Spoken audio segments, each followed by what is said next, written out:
From Olympic champion to children's book author, one local homegrown star is adding yet another title to her name. Sports director Brad Galli sat down with Meryl Davis to talk about her new project. Brad? And the backdrop, Alan, her local library from when she was a kid. Standing on the top podium at the Olympics, Meryl Davis stood with Charlie White, feeling a lifetime passion turn into a gold medal dream accomplished. A tough journey, no doubt about it, but Meryl's latest adventure has been in the works for years as well, thanks to the people closest to her. And she hopes to help parents and kids tackle tough topics along the way. It's something I've always wanted to do. One title will forever precede Meryl Davis's name: Olympic champion.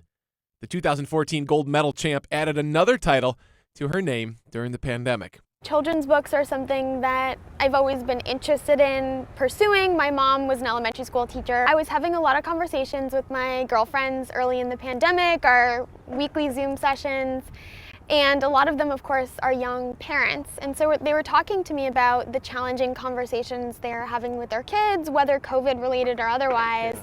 And I was just thinking about a way that I could try to get a message across that was sort of communicating to young people that they can talk to their parents or grandparents or loved ones about anything. Davis has known one passion since she was a kid, and that's lacing up her skates to succeed on the ice. We all had to deal with so much being canceled and our lives being changed.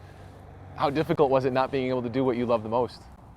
So difficult. I mean, I hadn't seen Charlie for, I think, 14 months, going on 14 months. I hadn't had my skates on for a year, which is, You didn't skate at all? No, it had never been more than maybe a month of my whole life. Incredibly hard missing skating, but I definitely recognize how fortunate I am. Skating show organizers were forced to cancel events across the globe starting last March and into this summer. Growing up in Michigan, Davis leaned on family, and this past year was no different. My parents and I used to go on moonwalks when my brother and I were kids.